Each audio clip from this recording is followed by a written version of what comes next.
नमस्ते दोस्तों, स्वागत है हमारे YouTube चैनल में। पिछली वीडियो में हमने अनुच्छेद 75 को समझा, जिसमें जाना कि संविधान मंत्रियों की नियुक्ति और उनकी जवाबदेही को परिभाषित करता है। आज हम अपनी सीरीज को आगे बढ़ाते हुए बात करेंगे अनुच्छेद 76 की, जो भारत के महान्यायवादी अटॉर्नी जनरल की भूमिका की बात करता है। तो चलिए शुरू करते हैं। क्या आपने कभी सोचा कि भारत का महान्यायवादी कौन होता है और उसका काम क्या है? जवाब छिपा है अनुच्छेद 76 में। इसे समझने के लिए 5 मिनट रुकिए हमारे साथ। अनुच्छेद 76 कहता है, 1, राष्ट्रपति एक महान न्यायवादी की नियुक्ति करेंगे जो भारत का महान न्यायवादी होगा। 2, महान न्यायवादी सरकार को कानूनी सलाह देगा और ऐसे कर्तव्यों का पालन करेगा जो राष्ट्रपति द्वारा सौंपे जाएं। 3, महान न्यायवादी का कार्यकाल राष्ट्रपति की मर्जी तक होगा। सीधे शब्दों में यह अनुच्छेद बताता है कि महान न्यायवादी भारत सरकार का मुख्य कानूनी सलाहकार होता है, जिसे राष्ट्रपति नियुक्त करते हैं, और वह सरकार को कानूनी मामलों में सलाह देता है। पहला हिस्सा, अनुच्छेद 76 का मतलब, अनुच्छेद 76 भारत के महान्यायवादी के पद को परिभाषित करता है। महान्यायवादी सरकार को कानूनी सलाह देता है, सुप्रीम कोर्ट में सरकार का प्रतिनिधित्व करता है और संवैधानिक मामलों में महत्वपूर्ण भूमिका निभाता है। वह संसद की कार्यवाही में भाग ले सकता है, लेकिन वोट नहीं डाल सकता।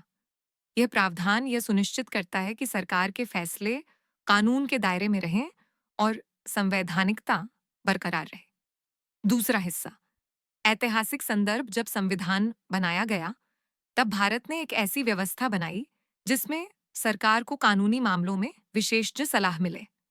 डॉक्टर बाबा साहब आंबेडकर और संविधान सभा ने अनुच्छेद 76 को शामिल किया ताकि महान्यायवादी का पद सरकार और न्यायपालिका के बीच एक सेतु की तरह काम करे। ये प्रावधान ब्रिटिश मॉडल से प्रेरित है, जहां अटॉर्नी जनरल सरकार का कानूनी सलाहकार होता है। तीसरा हिस्सा, आज की प्रासंगिकता, अनुच्छेद 76 आज भी बहुत महत्वपूर्ण है। वर्तमान महान्यायवादी जैसे श्री आर वेंकटरमणि सरकार को संवैधानिक और कानूनी मामलों में सलाह देते हैं।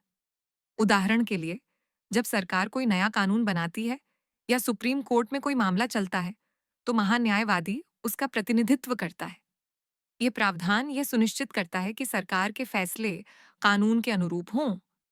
सुप्रीम कोर्ट ने इस अनुच्छेद की व्याख्या करते हुए महान्यायवादी की भूमिका को संवैधानिक ढांचे का महत्वपूर्ण हिस्सा माना है। उदाहरण मान लीजिए, सरकार एक नया विधेयक लाती है और उसकी संवैधानिकता पर सवाल उठता है।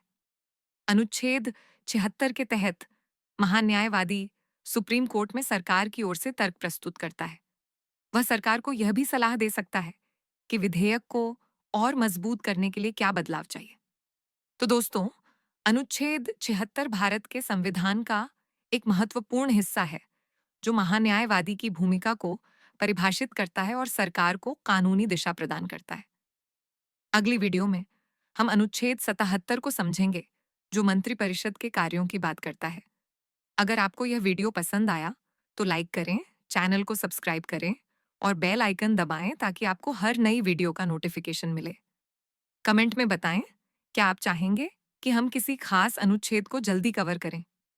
मिलते हैं अगली वीडियो में। जय हिंद।